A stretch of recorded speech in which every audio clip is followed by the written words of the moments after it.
we could bring it up because I saw this.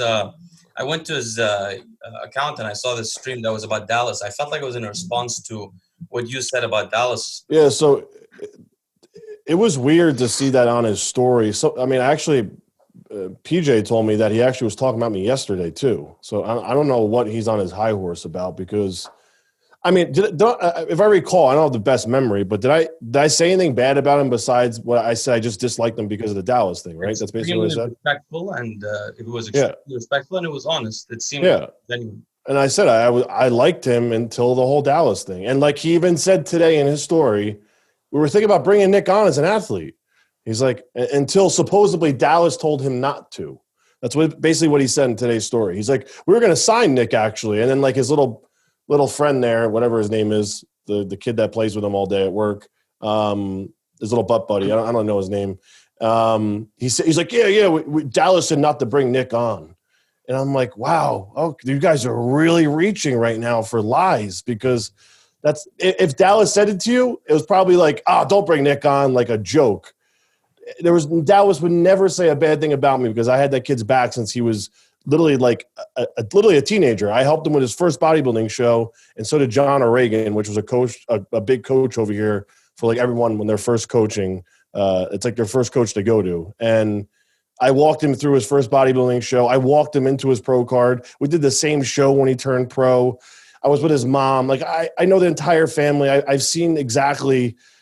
I seen this kid literally grow up in front of my eyes, and I saw the transformation the kid made in a bad way when he went and changed his life with Redcon1. I saw the difference in the kid in a lot of different ways, physically and mentally.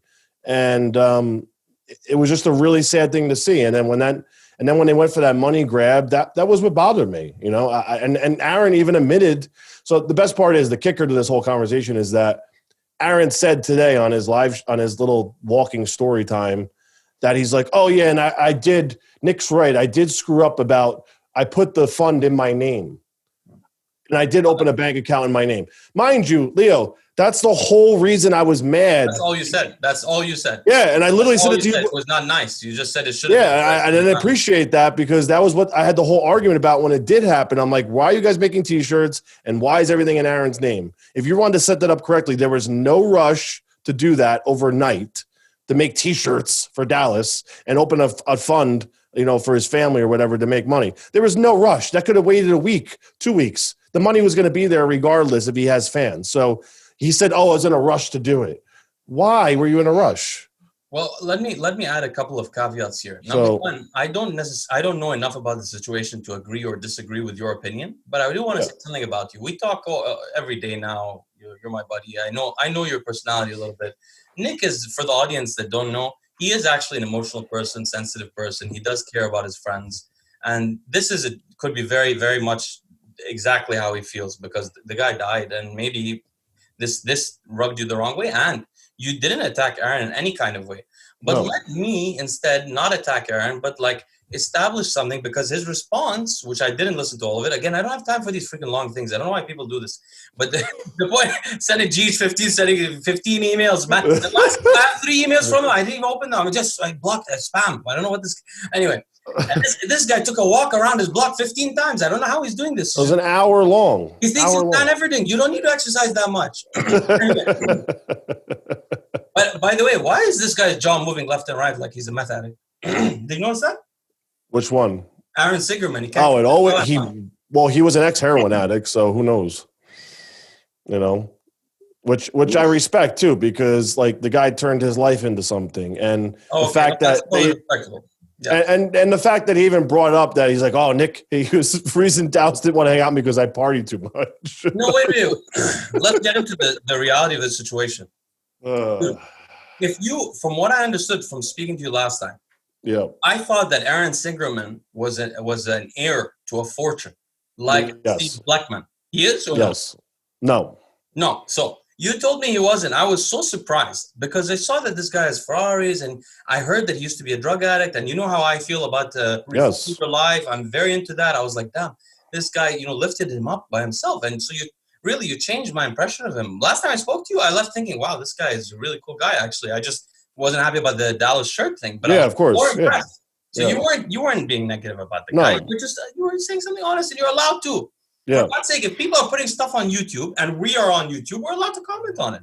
Yeah. Now, however, if you are making a Ferrari or Lamborghini from a supplement company, okay, that means you're getting rich a little bit, or at least you're rich enough to have as much fun as you want. You're buying things you don't need, right?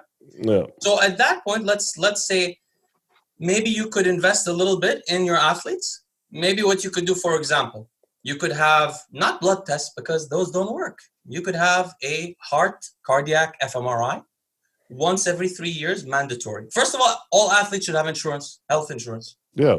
Then they should have a mandatory every 3 years cardiac fMRI, so you can see if there's a huge blockage, he's about to die, for God's sake. Yep. Then you can have also, if you really want to, if Aaron really cares, mandatory liver and kidney ultrasound at least. That's cheaper than fMRI. He can do that every year. There's no problem. Yep. And then you can have mandatory blood tests for the actual bodybuilders, for the big ones. Yep. But this never has to happen again. No one ever has to die with Redcon again. Which has happened twice, by the way. I'm not blaming Aaron, but it's happened twice. So let's be a little bit more careful next time where we put the money instead of the Ferrari. Maybe you mandatorily require everybody gets insurance. I'm sorry, I'm not politically correct because I'm not associated with the supplement industry. So I'm just telling the truth of what I think. It's absolutely true. Maybe you have the scans done because these guys don't care about their own health, but it reflects. He should have never died, period. That's the thing. Not under all those different people that supposedly were in his corner. Matt Jensen, Aaron Singerman, Redcon1, whoever else was training him at the time. Chatty was ripping on him to go get blood work and stay healthy. Ignored it, But all these people were supposed to be his friends. No one caught what it was happening to him, especially after we saw the blood work and saw the true health report of that kid. All that stuff could have been avoided. Bro, Everything. This is what I'm trying to get at. I didn't mention one thing, the genetic testing. Simple, Aaron, if you're listening to this, listen and learn, okay? APoe4, check all your athletes, APoe4. Check all your athletes if they have the BRCA genes, BRCA. Yeah, you can write that down. Those genes very associated with cancer, very associated with atherosclerosis. If anyone has APoe4, should not be on steroids, period. Get off. Yeah. The plaque will build too fast. Look what happened to Dallas McCarver. 26 years old, severe atherosclerosis, severe blockages. You don't see that except in 70-year-olds. That's not normal. That's a genetic predisposition. You have 23andMe, Aaron Singerman. You're rich. You have a Ferrari. Go take care of your athletes before you go defend yourself and all that kind of stuff. All right, sorry guys. All right, so Bob, I'll be the devil's advocate. I'll be the devil's advocate on that, on why they don't, because then they're liable. You think so? Why would they be liable? Oh yeah. Yeah. Well, I mean, technically, they're what do you call them? Independent contractors or something. Independent contractors, because I mean, I've even talked to you about this, Nick, and I've talked to another Mr. Olympia winner about if they want to fix that, you got to unionize the IFBB, which people won't even bring up because it gets shut down immediately. Yeah. Because it's like, you go to the NFL or the NBA or anything like that, like all that's taken care of through the union. But, if guys actually stuck to it, got a union and whatnot, versus people in the industry, threatening or, not wanting to go forward with it because they want better placings or whatnot. Because, I mean, it happened like years ago, even Lee Priest had talked about unionizing, because that's how you get into that, of the mandatory testing and athletes getting paid and treated respectfully and whatnot. But like a professional the contractor, they're like, fuck you, go home, get your shit, do everything yourself. Yeah. And then they collect the check. The only way, in Dallas' situation is unique because Aaron moved him there. Aaron bought his apartment. Aaron furnished his apartment. Aaron bought him a car.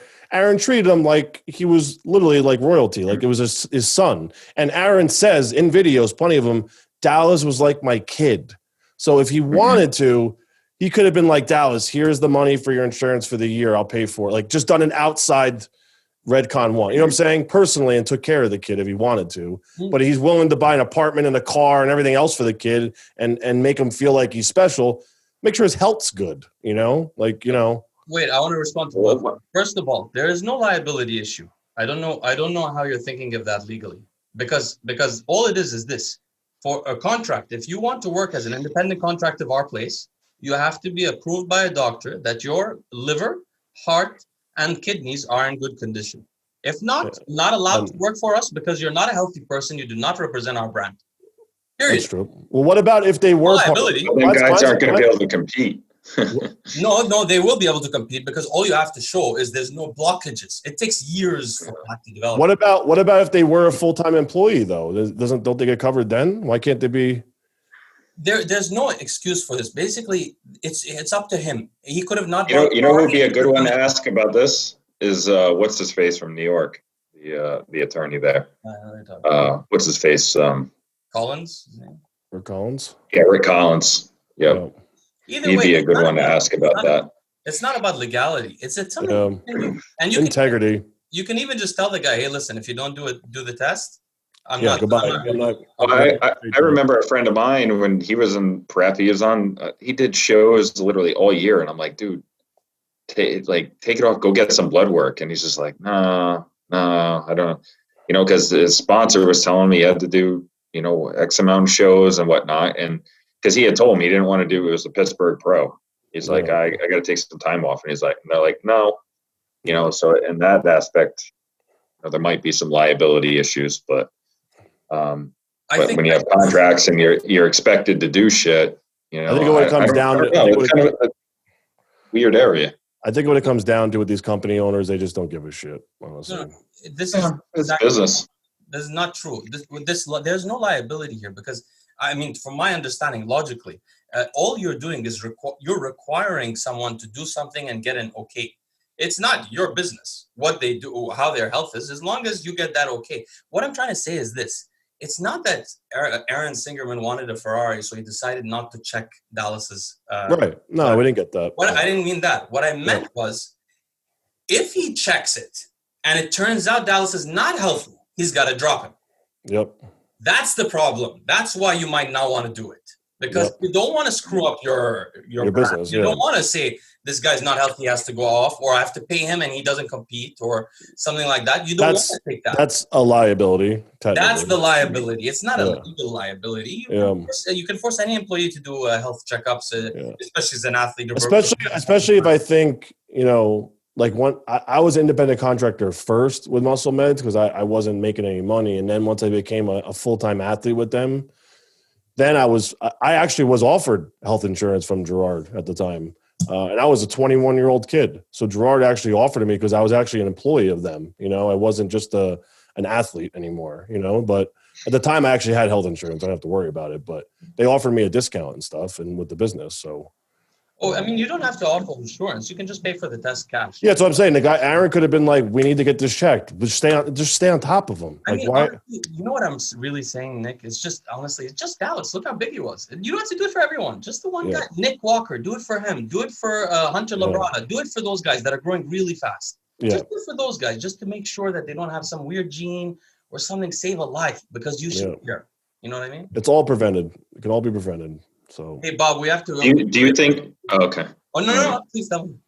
No, I was going to just asking. Do you think that all this, the growth rate and these guys being young, coming up that big, is in direct correlation with wanting contracts versus like someone like Nick, who was given a contract before he went pro?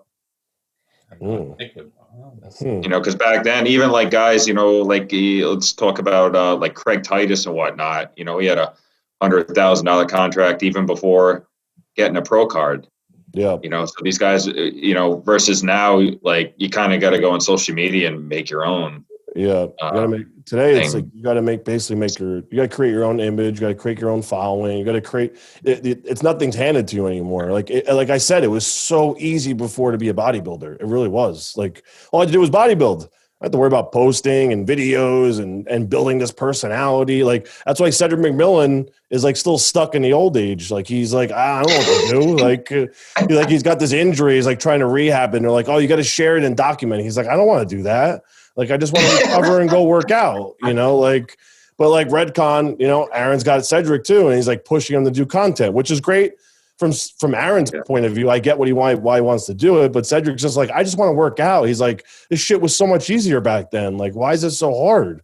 And like, really, when you think about it, NFL players don't have to do that. Like, you don't know NFL players on Instagram, most of them. Like, there's some obviously because they're just they're outcasts and they like to be flamboyant and be online and be all crazy and shit. But they're not responsible for being popular. You know, look at Calum Von Moger. Look at that guy turning pro. Like that was a joke and a half when that kid turned pro. Like, and I'm not even trying to say from a personal standpoint, like that kid does not have any muscle on his body. Come on. Like, I genuinely almost had as much muscle as him. It's ridiculous. I think you and me have more now. We don't even work out. He has no back at all. Nothing. Yeah. His legs were not even there. It was like he had like baby cellulite on his ass. Like they amputated his back. Yeah. It doesn't even look like like someone that lifts weights. It has no muscular structure to it at all. It's literally there's no muscle back there. So basically what you're saying is there's so much pressure on people to look good on a daily basis that they're tempted to go for trend, cleanse, GH all the time, stay ripped, and that's how they build their fame. But that's the least. Like now you're not going to get a check unless you're winning now, and so you have to you're not winning. Yeah, you basically, so you gotta, because before, like guys, when you made Olympia, you ate shit for a few years and kind of worked your way up. And now it's like, if you're last Olympia, no one gives a shit about you. You got to be the next hype. And I think that's why, like, even like Hunter Labrada, like the kid's massive. And it's like, I'm like, oh man, here we go again. I know. We were just talking about it the other day. I've been looking but it's like, do I blame them? Because that's their job and they're not going to make money unless they it's a tough rough. It's a tough life. Unless they do something to make them stand out from something else. We were just saying we were just talking about how he's mutated into like a myostatin cow, pretty much. Gene with mutation, right? Yeah.